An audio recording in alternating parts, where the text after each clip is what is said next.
ಮಿತ್ರರೇ ನಮಸ್ಕಾರ.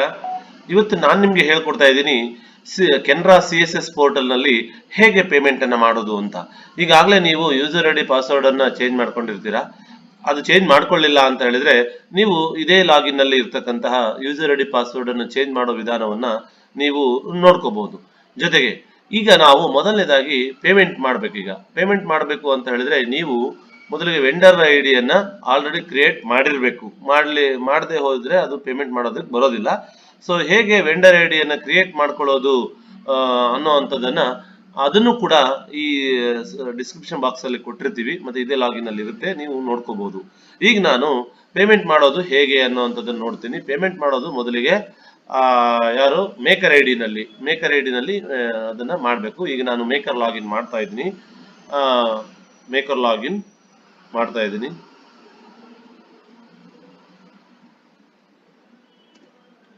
So login ಆದ್ಮೇಲೆ ಪ್ರತಿ ಸಲವೂ ಕೂಡ ಮೆಸೇಜ್ ಬರುತ್ತೆ, ಇದನ್ನು ಓಕೆ ಕೊಡಿ. ಸೊ ಅಂದ್ರೆ OTP ಬರುತ್ತೆ, ಎರಡು ಬರುತ್ತೆ, ಒಂದು ಸೆಕ್ಯೂರಿಟಿ ಅಲರ್ಟ್ ಬರುತ್ತೆ, ಇನ್ನೊಂದು OTP ಬರುತ್ತೆ. ಸೊ ಅದು ಏನು ಅನ್ನೋದನ್ನ ನೀವು ಸರಿಯಾಗಿ ನೋಡ್ಕೊಳ್ಳಿ. ಸೊ OTPಗೋಸ್ಕರ ವೆಯ್ಟ್ ಮಾಡೋಣ. OTP ಬರೋದಿದೆ. ಓಕೆ, OTP ಎಂಟರ್ ಮಾಡ್ತಾ ಇದ್ದೀನಿ ನಾನು. OTP ಎಂಟರ್ ಆದ್ಮೇಲೆ ವ್ಯಾಲಿಡೇಟ್ OTP ಅಂತ ಕೊಡಿ. ವ್ಯಾಲಿಡೇಟ್ OTP ಆದ್ಮೇಲೆ ಸೇವ್ ಕೇಳುತ್ತೆ, ನೀವು ಸೇವ್ ಮಾಡ್ಕೊಳ್ಳೋ ಅವಶ್ಯಕತೆ ಇರೋದಿಲ್ಲ. ಸೊ ಈಗ ಎಲ್ಲಿದ್ದೀವಿ, ಇಲ್ಲಿ ಬಹಳಷ್ಟು ಮೆನ್ಯೂಸ್ಗಳಿದಾವೆ. ಸೊ ಹೋಮ್ ಪೇಜ್ ಇದೆ, ಸ್ಕ್ರೀನ್ ಆಕ್ಟಿವಿಟೀಸ್ ಇದೆ, ಪೇಮೆಂಟ್. ಈಗ ನಾವು ಮಾಡ್ತಾ ಇರೋದು ಪೇಮೆಂಟ್. ಸೊ ಪೇಮೆಂಟ್ ಕ್ಲಿಕ್ ಮಾಡಿ. ಪೇಮೆಂಟ್ ಫೈಲ್ ಅಲ್ಲೇ ಮತ್ತೆ ಸಬ್ ಮೆನ್ಯೂ ಇನಿಶಿಯೇಟ್ ಪೇಮೆಂಟ್ ಅಂತ ಇದೆ ನೋಡಿ. ಈ ಇನಿಶಿಯೇಟ್ ಪೇಮೆಂಟ್ ಅನ್ನ ಕ್ಲಿಕ್ ಮಾಡ್ಕೊಳ್ಳಿ. ಸೊ ಇಲ್ಲಿ ಬಂದ್ಬಿಟ್ಟು ಆರ್ಡರ್ ನಂಬರ್, ಇದನ್ನೇನು ನೀವೇನು ಚೇಂಜ್ ಮಾಡಕ್ ಹೋಗ್ಬೇಡಿ, ಇದು ಹೇಗಿದೆಯೋ ಹಾಗೆ ಇರಲಿ. ಇಲ್ಲಿ ಪ್ರಾಜೆಕ್ಟ್ ಐಡಿನೂ ನಮ್ಗೆ ಗೊತ್ತಿರಲ್ಲ, ಸೊ ಹಾಗೆ ಬಿಟ್ಬಿಡೋಣ. ಸೊ ನಾವು ಯಾವ ಉದ್ದೇಶಕ್ಕೋಸ್ಕರ ಈ ಬಿಲ್ ಮಾಡ್ತಾ ಇದೀವಿ, ಏನಕ್ಕೆ ಬಿಲ್ ಮಾಡಿದೀವಿ ಅಂತ ಅನ್ನೋ ಅಂಥದ್ದನ್ನ ಬರೀ. ನಾವೀಗ ಎಲೆಕ್ಟ್ರಿಕಲ್ ಪರ್ಟಿಕ್ಯುಲರ್ಸ್ ಅನ್ನ ತಗೊಂಡಿದ್ವಿ. ನಾನು ಎಲೆಕ್ಟ್ರಿಕಲ್ ಪರ್ಟಿಕ್ಯುಲರ್ಸ್ ಅಂತ ಹಾಕ್ತಾ ಇದ್ದೀನಿ.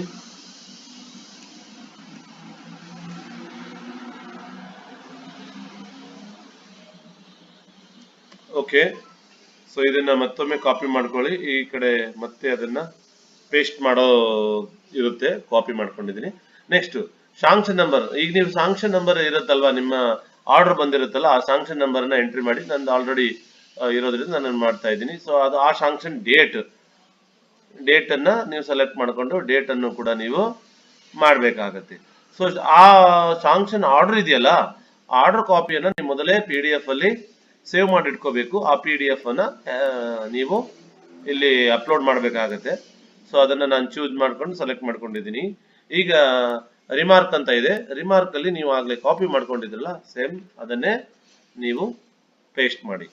ಸೊ ಈಗ ಇಷ್ಟೆಲ್ಲ ಆದ್ಮೇಲೆ ಇನ್ನೊಮ್ಮೆ ನೋಡ್ಕೊಳ್ಳಿ. ನಾವು ನೆರೇಷನ್ ಅಲ್ಲಿ ನಾವು ಯಾವ್ದಕ್ಕೋಸ್ಕರ ಖರ್ಚು ಮಾಡಿರೋದು ಇರುತ್ತಲ್ಲ ಅದನ್ನ ಬರಿಬೇಕು. ಅದರ ಸಾಂಕ್ಷನ್ ಆರ್ಡರ್ ನಂಬರ್ ಬರಿಬೇಕು. ಅದು ಡೇಟ್ ಬಂದ್ಬಿಟ್ಟು ಅದನ್ನ ಬರಿಬೇಕು. ಅದನ್ನೇ ಮತ್ತೆ ಸ್ಕ್ಯಾನ್ ಮಾಡಿ ಇಟ್ಕೋಬೇಕಾಗತ್ತೆ. ಅದನ್ನ ನೀವು ಸೆಲೆಕ್ಟ್ ಮಾಡ್ಕೊಂಡು ಅಪ್ಲೋಡ್ ಮಾಡ್ಬೇಕಾಗತ್ತೆ. ಸೊ ಇಷ್ಟೆಲ್ಲ ಆದ್ಮೇಲೆ ಕೆಳಗಡೆ ಇಲ್ಲಿ ನೋಡಿ ಸೇವ್ ಫೈಲ್ ಅಂತ ಇದೆ, ಸೇವ್ ಅನ್ನ ಕೊಡ್ತಾ ಇದ್ದೀನಿ ನಾನು. ಇಲ್ಲಿ ನೋಡಿ, file is saved successfully, order number ಇದಾಗಿದೆ. ಇದನ್ನ ನೋಡ್ಕೊಳ್ಳಿ. ಲಾಸ್ಟ್ 26 ಅಂತ ಇದೆ, ಅದು ನೆಕ್ಸ್ಟ್ ಬರುತ್ತದು. ಅದನ್ನ ನಿಮ್ಗೆ ಸೆಲೆಕ್ಟ್ ಮಾಡ್ಕೊಳ್ಳೋದು ತುಂಬಾ ಇರುತ್ತಲ್ವಾ. ಮೊದಲನೇ ಸಲ ಮಾಡಿದ್ರೆ ಅದು ಒಂದೇ ಇರುತ್ತೆ, ಹಾಗಾಗಿ ನಮ್ಗೆ ಅದೇ ಆಗಿರುತ್ತೆ. ಸೊ ತುಂಬಾ ಇರೋವಾಗ ನಮ್ಗೆ ಗೊತ್ತಾಗಲ್ಲ. ಲಾಸ್ಟ್ 26 ಅನ್ನೋದಿದೆ, ಅದನ್ನ ನೆನಪಲ್ಲಿ ಇಟ್ಕೋಬೇಕಾಗುತ್ತೆ.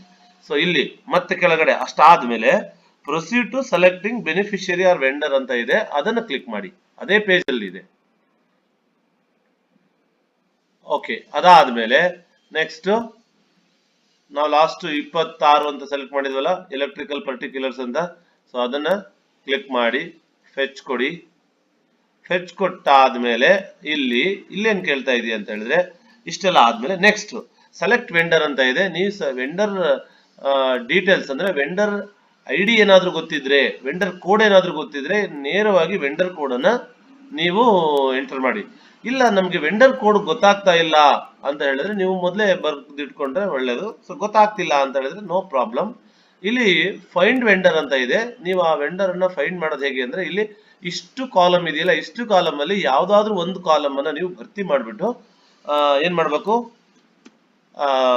ಎಂಟ್ರಿ ಮಾಡ್ಬೇಕಾಗತ್ತೆ, ಸರ್ಚ್ ಕೊಡ್ಬೇಕಾಗತ್ತೆ. ನಾನು ಅಕೌಂಟ್ ನಂಬರ್ ಅನ್ನ ಎಂಟರ್ ಮಾಡ್ತಾ ಇದ್ದೀನಿ.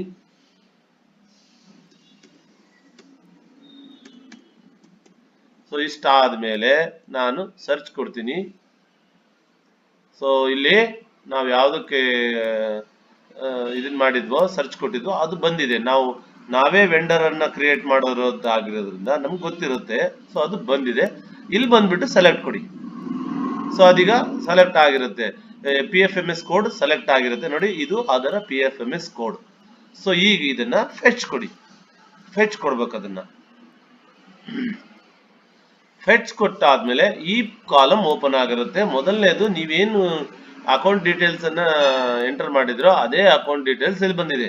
ಸೊ ಎರಡನೇದು ಬಂದ್ಬಿಟ್ಟು ಕಾಂಪೋನೆಂಟ್ ಕೋಡ್ ಇದೆ. ಇಲ್ಲಿ ಕಾಂಪೋನೆಂಟ್ ಕೋಡ್ ಅನ್ನ ಸೆಲೆಕ್ಟ್ ಮಾಡ್ಕೊಳ್ಳಿ. ಕಾಂಪೋನೆಂಟ್ ಕೋಡ್ ಅನ್ನ ನೀವು ನೇರವಾಗಿ ನಿಮ್ಗೆ ಗೊತ್ತಿದ್ರೆ ಇಲ್ಲೇ ಸೆಲೆಕ್ಟ್ ಮಾಡ್ಕೊಳ್ಳಿ. ಇಲ್ಲ ಅಂತ ಹೇಳಿದ್ರೆ ಕೆಳಗಡೆ ಸರ್ಚ್ ಮಾಡ್ತಾ ಹೋಗ್ಬೇಕಾದ್ರೆ ಸರ್ಚ್ ಮಾಡೋದು ಬಹಳ ಟೈಮ್ ಹಿಡಿಯುತ್ತೆ. ಹಾಗಾಗಿ ಇಲ್ಲೇ ಫೈಂಡ್ ಕಾಂಪೋನೆಂಟ್ ಅಂತ ಇದೀನಿ ನೋಡಿ. ಸೊ ನಿಮ್ಗೆ ಆರ್ಡರ್ ನಲ್ಲಿ ಕೊಟ್ಟಿರ್ತಾರೆ ಫೈಂಡ್ ಕಾಂಪೋನೆಂಟ್, ಅದನ್ನ ಸರ್ಚ್ ಮಾಡಿದ್ರೆ ಇಲ್ಲಿ ಬಂದಿರುತ್ತೆ ನೋಡಿ. ಇದು ಸ್ಕೂಲ್ ಗ್ರಾಂಟ್ ಅಂತ ಬಂದಿರುತ್ತೆ. ನೀವು ಯಾವ್ದಕ್ಕೆ ಇದನ್ನ ಮಾಡ್ತಿದ್ರೋ ಬಂದಿರುತ್ತೆ. ಸೊ ಅದನ್ನ ಕ್ಲಿಕ್ ಮಾಡಿದ ತಕ್ಷಣ ಈ ಪೇಜ್ ಓಪನ್ ಆಗುತ್ತೆ. ಇಲ್ಲಿ ಪ್ರೊಸೀಡ್ ಅಂತ ಇದೆ ನೋಡಿ, ಈ ಪ್ರೊಸೀಡ್ ಅನ್ನ ನೀವು ಕ್ಲಿಕ್ ಮಾಡ್ಬೇಕಾಗುತ್ತೆ. ಸೊ ಇದು ಬರುತ್ತೆ. ಸೊ ಈ ಪೇಜ್ ಓಪನ್ ಆಗುತ್ತೆ. ನಮ್ದು ಅಮೌಂಟ್ ಎಷ್ಟಿದೆ, ನಾವಿನ್ನು ಎಷ್ಟು ಅಮೌಂಟ್ ಯೂಸ್ ಮಾಡ್ಕೊಳ್ಳೋದಿದೆ, ಎಷ್ಟು ಖರ್ಚಾಗಿದೆ ಅನ್ನೋವಂಥದ್ದನ್ನ ಇಲ್ಲಿ ಕೇಳುತ್ತೆ. ಸೊ ಇವರಿಗೆ ಎಷ್ಟು ಅಮೌಂಟ್ ಅನ್ನ ನೀವು ಹಾಕ್ತಾ ಇದ್ದೀರಾ, ಈ ವೆಂಡರ್ಗೆ ನೀವು ಎಷ್ಟು ಅಮೌಂಟ್ ಅನ್ನ ಹಾಕ್ತಾ ಇದ್ದೀರಾ ಅನ್ನೋದನ್ನ ನಾನಿಲ್ಲಿ ಎಂಟರ್ ಮಾಡ್ತಿದ್ದೀನಿ. ಇದೇ ತರ ಇಲ್ಲಿ ಬಂದ್ಬಿಟ್ಟು ರೆವಿನ್ಯೂ ಅಂತಾನೆ ಇರಬೇಕು. ನೀವು ಕ್ಯಾಪಿಟಲ್ ಮಾಡಬಾರ್ದು, ರೆವಿನ್ಯೂ ಅಂತಾನೆ ಅದು ಡಿಫಾಲ್ಟ್ ಇರುತ್ತೆ. ಸೊ ಅದೇ ಇರಲಿ. ಇದು ಬಂದ್ಬಿಟ್ಟು ನಾವು ಎಷ್ಟು ಅಮೌಂಟ್ ಅನ್ನ ಎಂಟರ್ ಮಾಡಿರ್ತೀವೋ ಅಷ್ಟೇ ಅಮೌಂಟ್ ಅದು ತಂತಾನೆ ಆಟೋ ಎಂಟರ್ ತಗೊಳುತ್ತೆ. ಸೊ ಇಷ್ಟ ಆದ್ಮೇಲೆ ಇದು ಇಷ್ಟೇನಾ ಅಂತ ನೋಡ್ಕೊಳ್ಳಿ. ಇನ್ನೊಂದು ಬೇಕಾಗಿತ್ತು ಅಂತ ಹೇಳಿದ್ರೆ ಮತ್ತೊಮ್ಮೆ ನೀವು ಆಡ್ ಕಾಂಪೋನೆಂಟ್ ಅನ್ನ ಇದನ್ನು ಕೊಟ್ಬಿಡಿ ಫಸ್ಟ್. ಸೊ ಇದು ಆಡ್ ಕೊಟ್ಟಾದ್ಮೇಲೆ ಮತ್ತೊಮ್ಮೆ ಇದೇ ಬಿಲ್ ಒಳಗಡೆ ಮತ್ತೆ ಮಾಡ್ಬೇಕಾ, ಇಲ್ಲಿ ಮತ್ತೆ ಅದೇ ತರ ಸೆಲೆಕ್ಟ್ ಮಾಡ್ಕೊಳ್ಳಿ. ಅಮೌಂಟ್ ಅನ್ನ ನೀವು ಅದೇ ವೆಂಡರಿಗೆ ಹಾಕ್ಬೇಕು ಅಂತ ಹೇಳಿದ್ರೆ ಸೇಮ್ ಹಾಗೆ ಮಾಡ್ತಾ ಹೋಗಿ. ಸೊ ಇದನ್ನ ನೀವು ಯಾವುದೇ ರೀತಿ ಆ ರೀತಿಯ ಪ್ರಮಾದವನ್ನ ಮಾಡಕ್ ಹೋಗ್ಬಾರ್ದು. ಸೊ ನಿಮ್ಗೆ ಗೊಂದಲಕ್ಕೆ ಒಳಗಾಗ್ತೀರಾ ಅನ್ನೋದು ಅಷ್ಟೇ. ಸೊ ಈಗ ಇಷ್ಟ ಆದ್ಮೇಲೆ ನೀವು ಆಡ್ ಕೊಟ್ಟಾದ್ಮೇಲೆ ಇಲ್ಲಿ ಆಡ್ ವೆಂಡರ್ ಅಂತ ಇದೆ. ಆಡ್ ಕಾಂಪೋನೆಂಟ್ ಕೊಟ್ಟಾದ್ಮೇಲೆ ಈ ಡೀಟೇಲ್ಸ್ ಇಲ್ಲಿ ಬಂದಿರುತ್ತೆ. ಸೊ ಇದು ಬಂದಾದ್ಮೇಲೆ ಇಲ್ಲಿ ಆಡ್ ವೆಂಡರ್ ಅನ್ನೋ ಅಂತದ್ದಿದೆ ನೋಡಿ, ಇಲ್ಲಿ ಇದನ್ನ ಕ್ಲಿಕ್ ಮಾಡಿ. ಆದ್ಮೇಲೆ ಈ ಪೇಜ್ ಓಪನ್ ಆಗುತ್ತೆ. ಇಲ್ಲಿ ನೋಡಿ ಈ ಪೇಜ್ ಓಪನ್ ಆಗುತ್ತೆ. ಈ ಪೇಜ್ ಓಪನ್ ಆದಾಗ ಇಲ್ಲಿ ಬಂದ್ಬಿಟ್ಟು ನಮ್ಗೆ ಟೋಟಲ್ ಅಮೌಂಟು, ಕ್ರೆಡಿಟ್ ಅಮೌಂಟ್ ಎಷ್ಟು, ಟೋಟಲ್ ಬೆನಿಫಿಷರಿ ಎಷ್ಟು ಅಂತ ಇಲ್ಲಿ ಕೇಳುತ್ತಲ್ವಾ. ಸೊ ಇಲ್ಲಿ ಬಂದ್ಬಿಟ್ಟು ಇದನ್ನ ಇನಿಷಿಯೇಟ್ ಪೇಮೆಂಟ್ ಫೈಲ್ ಅಂತ ಇದೆ ನೋಡಿ, ಇಲ್ಲಿ ಸೆಲೆಕ್ಟ್, ಇದ್ರ ಪಕ್ಕದಲ್ಲಿ ಸೆಲೆಕ್ಟ್ ಮಾಡಬೇಕು. ಸೆಲೆಕ್ಟ್ ಮಾಡಿದಾದ್ಮೇಲೆ ಇಲ್ಲಿ branch advice or digital signature ಅಂತ ಇದೆ ನೋಡಿ, ಇದನ್ನ ಸೆಲೆಕ್ಟ್ ಮಾಡ್ಕೊಳ್ಳಿ. ಇದನ್ನ ಸೆಲೆಕ್ಟ್ ಮಾಡ್ಕೊಂಡು ನಂತರ ಇನಿಷಿಯೇಟ್ ಪೇಮೆಂಟ್ ಫೈಲ್ ಅಂತ ಇದೆ ನೋಡಿ. ಸೊ ಇನಿಷಿಯೇಟ್ ಪೇಮೆಂಟ್ ಫೈಲ್ ಅನ್ನ ಸೆಲೆಕ್ಟ್ ಮಾಡ್ಕೊಂಡು ಇಲ್ಲಿ ಕ್ಲಿಕ್ ಮಾಡಿ, ಇದ್ರ ಮೇಲೆ ಕ್ಲಿಕ್ ಮಾಡಿ. ಸೊ ಮಾಹಿತಿ ಸರಿ ಇಲ್ಲ ಅಂತ ಹೇಳಿದ್ರೆ ರಿಜೆಕ್ಟ್ ಮಾಡಿ. ಸೊ ನಾವು ಮಾಡಿರೋ ಮಾಹಿತಿ ಸರಿ ಇತ್ತು ಅಂತ ಹೇಳಿದ್ರೆ ಇನಿಷಿಯೇಟ್ ಪೇಮೆಂಟ್ ಫೈಲ್ ಅನ್ನ ಕ್ಲಿಕ್ ಮಾಡಿ. ಸೊ ಇದು ಕ್ಲಿಕ್ ಮಾಡಿದ ತಕ್ಷಣ ನಿಮ್ಗೆ ಎಲ್ಲ ಸರಿಯಾಗಿತ್ತು ಅಂತ ಹೇಳಿದ್ರೆ payment initiate successful for order number ಅಂತ ಕೇಳುತ್ತೆ. ಸೊ ಇದು ನಾವು ಮಾಡಿರುವಂತದ್ದು ಎಲ್ಲಿಗೆ ಹೋಗುತ್ತಪ್ಪ ಅಂತ ಹೇಳಿದ್ರೆ ಚಕ್ಕರ್ ಲಾಗಿನ್ಗೆ ಹೋಗುತ್ತೆ. ಸೊ ಈಗ ನಾವು ಮೇಕರ್ ಲಾಗಿನ್ ನಲ್ಲಿ ಏನ್ ಬಿಲ್ ಮಾಡೋ ಅಂತದ್ದಿತ್ತೋ ಅದು ಈಗ ಆಯ್ತು. ಈಗ ನಾವು ಬಿಲ್ ಪೇಮೆಂಟ್ ಅನ್ನ ಅಪ್ರೂವ್ ಮಾಡೋದು ಚಕ್ಕರ್ ಲಾಗಿನ್ ನಲ್ಲಿ. ಸೊ ಈಗ ನಾವು ಚಕ್ಕರ್ ಲಾಗಿನ್ ಅನ್ನ ಆಗೋಣ. ಸೊ ಚಕ್ಕರ್ ಲಾಗಿನ್ ಆದ್ಮೇಲೆ ನಂತರ ಚಕ್ಕರ್ ಲಾಗಿನ್ ನೀವೇನ್ ಮಾಡಿರ್ತೀರಲ್ಲ ಆ ಚಕ್ಕರ್ ಲಾಗಿನ್ ಅನ್ನ ಹೇಗಪ್ಪ ಮಾಡೋದು ನೋಡೋದು ಅದನ್ನ ಅಂತ ಹೇಳಿದ್ರೆ ನಾವೀಗ ಚಕ್ಕರ್ ಲಾಗಿನ್ ಅನ್ನ ಲಾಗಿನ್ ಆಗ್ಬಿಟ್ಟು ಅಲ್ಲಿ ಹೇಗೆ ಈ ಬಿಲ್ ಅನ್ನ ಅಪ್ರೂವ್ ಮಾಡೋದು ಅನ್ನೋವಂಥದ್ದನ್ನ ನೋಡೋಣ ಬನ್ನಿ.